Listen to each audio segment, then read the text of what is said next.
Senador, só para a gente entender, depois eu quero repercutir com o senhor a sessão do Congresso da última terça-feira, mas eu quero falar sobre a MP do voo simples, né? Que o senhor apresentou uma emenda, determina, inclusive a emenda foi aprovada tanto na Câmara quanto no Senado, desobrigando o passageiro a pagar pelo despacho de bagagens aéreas, né?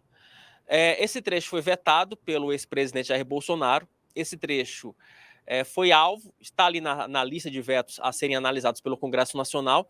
Na sessão de terça, houve o adiamento desse dispositivo, mas o senhor ainda continua na batalha. Eu queria lhe perguntar o seguinte: primeiro, qual é a chance desse veto cair e que o brasileiro possa voltar a despachar de forma gratuita a sua passagem em voos nacionais? Boa tarde para o senhor, senador. Bom, primeiro, a gente observa que uma grande maioria da composição do colegiado, tanto do Senado quanto da Câmara, também pensaram igual à nossa iniciativa. Ou seja, o preço da passagem aérea já está pesando de uma forma significativa, principalmente em alguns trechos dentro do nosso país, no bolso de quem precisa viajar. Ainda mais aquele que precisa comprar a passagem em função de alguma circunstância de forma urgente. Se você planeja, pode ser até que você consiga um preço melhor. Mas vamos dizer, aconteceu um problema, eu estou aqui em Brasília, lá na minha cidade, em Campo Grande. Eu tenho que ir embora hoje. Quando a gente vai adquirir a passagem no mesmo dia ou 1 ou 2 dias antes daquilo que você precisa resolver, os preços que você encontra, normalmente, eles estão abusivos. E aí veio essa história de, além desse preço caro que todos nós brasileiros pagamos, nós teríamos também que pagar os despachos de bagagem que hoje tem assegurado até 23 quilos, cada um pode despachar de acordo com a sua categoria, com a sua classificação dentro da clientela de fidelização que cada empresa tem para com o seu cliente. Eu entendo que são muitas variantes que esses grupos que detêm o monopólio da aviação dentro do Brasil, praticamente são 3, muitas variantes que podem ser muito bem colocadas a favor do consumidor, porque a partir daí você pode ter a certeza de que vai incentivar muita gente mais a andar e a usufruir do transporte aéreo. Normalmente, o ambiente do aeroporto, Wilson, ele é um ambiente tenso. O cara já está correndo contra o tempo, tem que chegar rápido para poder despachar a sua bagagem. Muitas vezes ele não sabe se ela está bem acondicionada, se o excesso de peso vai passar dos 23 quilos.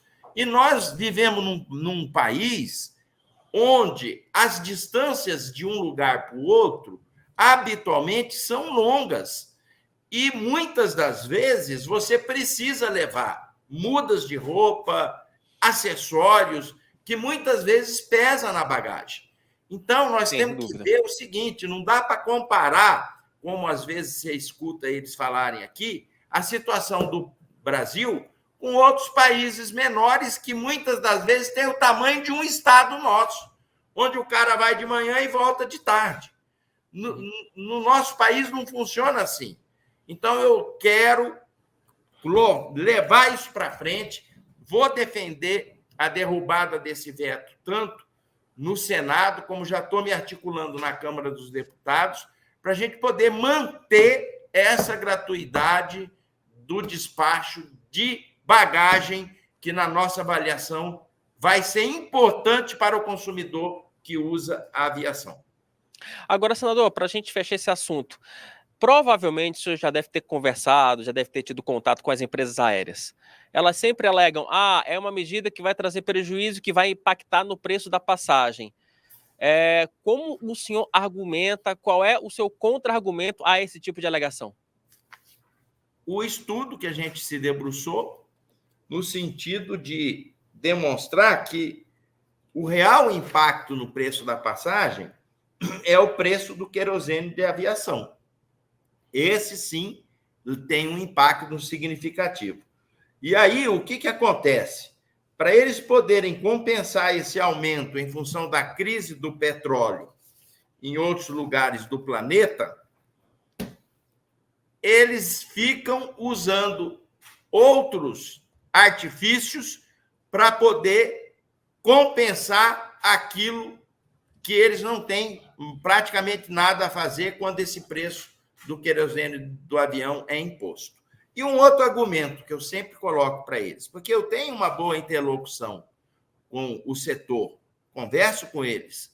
Ora, se você lembrar, Wilson, quando teve a pandemia, um dos primeiros setores que o governo federal socorreu com o apoio do Senado e da Câmara foi o setor da aviação civil dentro do nosso país. Ou seja, nós já estendemos a mão para eles e agora é a hora deles olharem um pouco para o consumidor. Porque, olha só, hein? Quem avisa, amigo é. Tem propostas caminhando aqui dentro, tanto do Senado, com apoio de parlamentares na Câmara, de se abrir o mercado para estabelecer uma competitividade maior com outras empresas estrangeiras. E aí, sim, eu quero ver se esse passo para trás na questão de estender a mão para o consumidor, garantindo a gratuidade da passagem, se esse gesto deve mesmo ser feito por essas empresas, porque a partir desse momento nós vamos estabelecer sim uma sintonia e de um canal com eles no sentido de garantir um preço menor ao consumidor brasileiro. Tá certo. Senador, deixa eu aproveitar a oportunidade. Sim. E, enfim, a primeira vez que eu consigo trazê-lo aqui no Meio Dia em Brasília, espero que seja a primeira de várias participações Obrigado, do Wilson. senhor.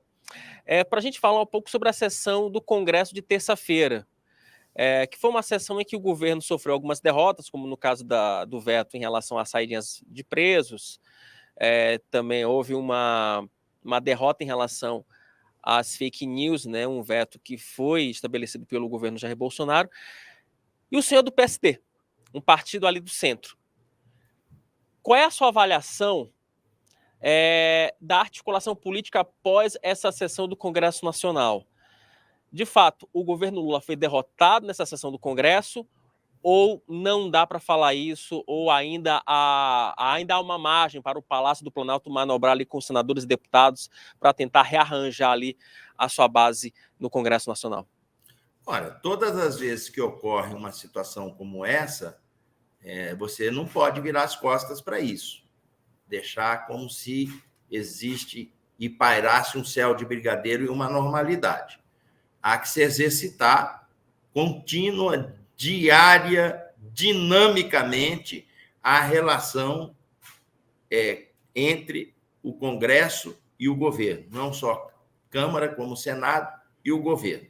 Agora, a gente, quando vem eleito do Estado para cá, compondo o colegiado da Câmara e do Senado, você carrega contigo compromissos que praticamente moldam a sua personalidade. Eu quero fazer aqui um autorretrato da minha pessoa. Eu sou uma pessoa conservadora, com princípios cristãos, com respeito à família, com aquele que fez a coisa errada tem que ser punido para poder aprender. Então, a hora que você coloca pautas em que fere esses valores, não há relação entre Congresso e governo que vai mudar aquilo que você é na sua essência. Você pode observar que a grande maioria dos votos que antes de ontem, na terça-feira, melhor dizendo, apareceram no painel, eles são de pessoas de centro que carrega com eles, na sua personalidade, esse lado conservador. Isso não se muda. Então, isso precisa ser também avaliado por parte de quem milita na questão política, entender, compreender isso e tocar a vida para frente. Porque os problemas estão aí. E nós temos que mostrar que nós estamos aqui para poder encaminhar as soluções e diminuir as dificuldades que cada brasileiro tem no seu dia a dia. Senador, a impressão que eu tive na sessão de anteontem, da terça-feira, é que o governo Lula ainda vai precisar entender esse novo Brasil. Não é o Brasil de 2002, não é o Brasil de 2006, não é o Brasil de 2010. Estou fazendo referência aqui aos 2 primeiros mandatos do atual presidente da República. O Brasil mudou. Ele me parece que é um Brasil hoje, e aí eu não estou entrando na questão bolsonarista ou não bolsonarista, aqui eu estou fazendo apenas uma análise pura. Me parece que é um país mais conservador, que orgulha-se de ser mais conservador. E para pautas que vão de encontro a esse pensamento, como, por exemplo, o caso das saidinhas.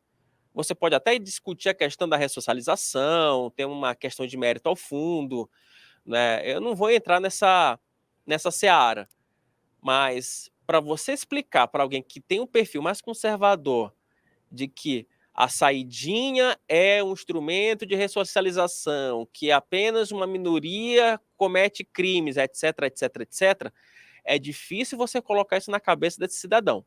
Né? Não é um processo fácil. E me parece que o governo, ele ainda insiste, o presidente da República ainda comete o erro de tentar colocar alguns dogmas da esquerda ali, goela abaixo do cidadão brasileiro. E aí acaba, enfim, nesse erro de cálculo, sofrendo derrotas, como foi, de fato, essa sessão do Congresso Nacional.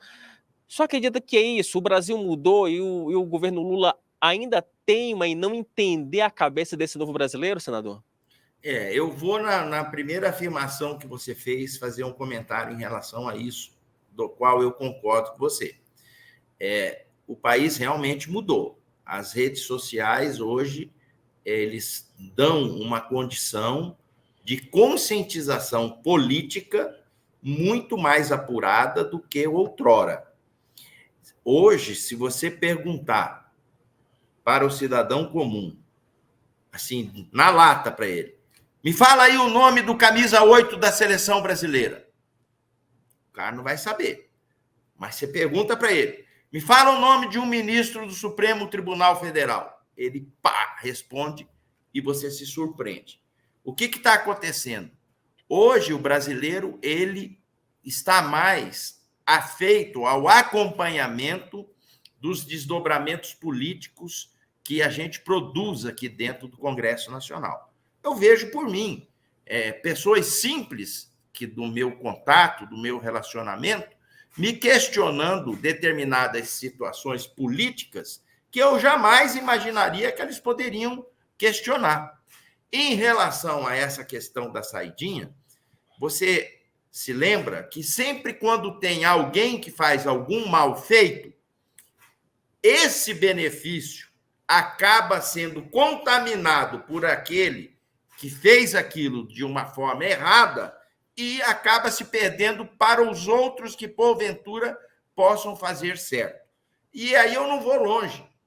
Eu não estava em Brasília, eu deveria estar lá na minha cidade, clinicando como médico, eu sou urologista, quando chegou uma notícia lá atrás de um deputado que usufruiu das cotas de passagem, que antigamente não eram tão regradas como é hoje, e deu 4 ou 5 voltas ao mundo em menos de um mês. Ora, a hora que isso aconteceu, o que os dirigentes da época fizeram? Não pode mais ser assim. Vamos tirar esse benefício e vamos regulamentar o uso das passagens aéreas para os parlamentares. O que houve com essa questão da saidinha? Onde, na teoria, a questão da ressocialização é o que todos nós buscamos para quem está preso, que isso é uma coisa que precisa ser devidamente encaminhada, mas um desses que saiu promoveu um assalto perto de uma escola, um policial tentou reagir em função disso, ele vai, tira um revólver, dá um tiro na cabeça do policial, que deixa uma viúva com um filho no ventre. Ou seja, isso impactou de forma generalizada, viralizou, como se diz nas redes sociais, Brasil afora, onde já tinha um senão se esse benefício era válido ou não. A partir do momento que aconteceu uma situação como essa, aí o juízo pré-formado em relação a isso acabou sendo encaminhado para o lado de proibir a saidinha. Agora, outras medidas compensatórias para ressocializar quem está lá dentro poderiam ser vistas pelas autoridades competentes do sistema prisional. Eu nunca vi que trabalho possa ser ruim para uma pessoa aprender, ressocializar e sair de lá com um ofício.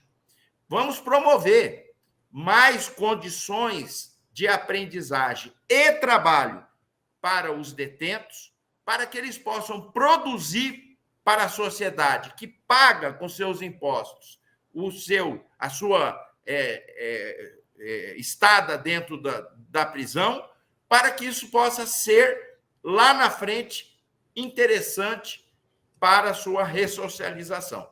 Eu penso assim, ficar preso com uma mão de obra que poderia, logicamente, com vigilância, reverter para a sociedade, seria interessante para a ressocialização de quem está preso e para a própria sociedade, que muitas das vezes poderia receber esses benefícios.